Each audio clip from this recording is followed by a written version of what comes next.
Pra një prej çështjeve që ka mbet prej të kaluarës është edhe çështja e arrestimit të ish ushtarëve të ushtrisë qëllimtare të Kosovës, me që Serbia është anëtare e Interpolit, Kosova nuk është dhe vazhdimisht atje i azhuron listat e ushtarëve dhe kjo paraqet mandej problem.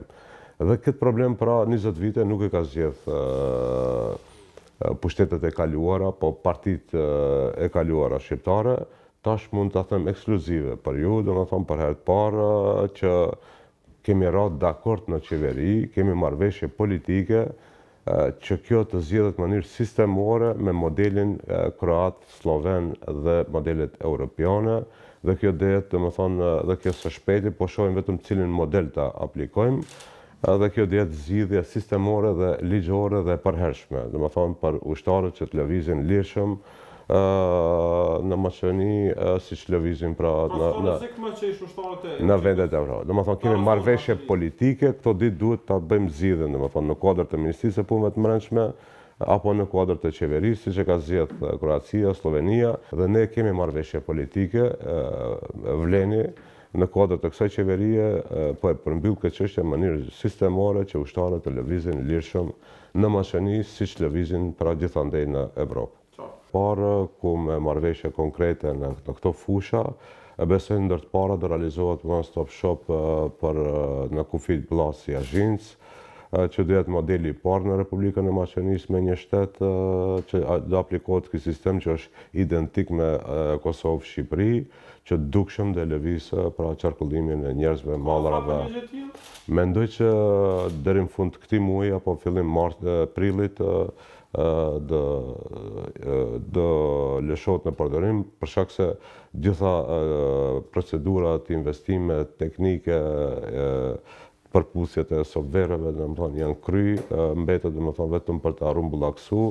Këto ditë besoj që do lëshohet në provë, në testim, dhe besoj që prilli do e gjenë domethënë edhe Azhincën edhe Bllacën, sidomos Bllaca që është kufiri më frekventues tani i Maqedonisë, pra do jetë një lehtësim i dukshëm këtë drejtim. Interpretimi mendoj se këtu duhet apo aty nuk duhet. Këtu duhet më pak, këtu duhet më shumë. Dhe kjo është një lojë pafund, domethënë në këtë drejtim. Mirëpo ne i përmbahemi parimit amerikan që edhe një listë që nuk bën derisa është fuqi duhet të respektohet. Pra ne e pranojmë që e ka avancu dhe ne jemi garancë që e rrujmë këtë pozicion të Shqipës. Mirëpo kjo qeveri ka kapacitet demokratik, politik për t'i hapë këtë çështje tabu. Nuk ka tabu tema. Dhe një ndër ato tema, domethënë e kemi hapë që gjuha shqipe, jo për t'ia rrit këtë nivel, po e kemi hapë, nuk e kemi mbyll, që gjuha shqipe ta merr statusin e meritum. Në Kushtetutën e Maqedonisë mos figuron si gjuha që e flasin mbi 20% të popullatës, po në mënyrë taksative të shënohet gjuha shqipe si gjuhë zyrtare. Po ne atje nuk kemi në këtë qeveri nuk kemi për numra, po jemi si përfaqësues të 30% shqiptarëve në Maqedoni. Dhe si në këtë drejtim, edhe pse o qeveri me 65 nuk është me 42, ne përmbyllmi çështjen e ushtarëve të UÇK-s, ne përmbyllmi domethënë çështjen e balansuesit duke nga mekanizëm duke kthyer në ligj për përfaqësimin adekuat të shqiptarëve në administratë.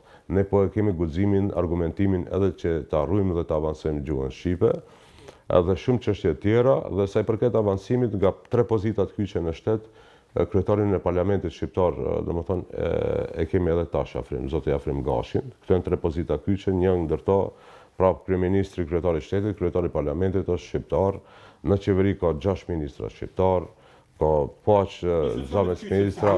Si argument po përdoret edhe ky zhvillimi i fundit në ushtri, lëvizja e emrave. Edhe këtu domethënë ka gjysmë informata. Në historinë e Maqedonisë prej viteve 90 deri më sot, maksimumin ka pas 2 general shqiptar.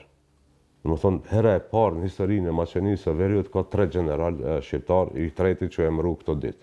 Është general profesionist, është general që i ka kalu gjitha trajnimet, që e përkra edhe NATO dhe faktorin ndërkombëtar.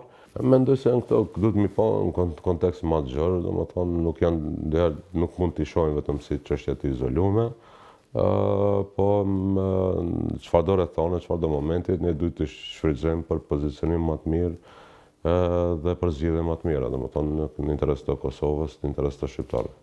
Patjetër.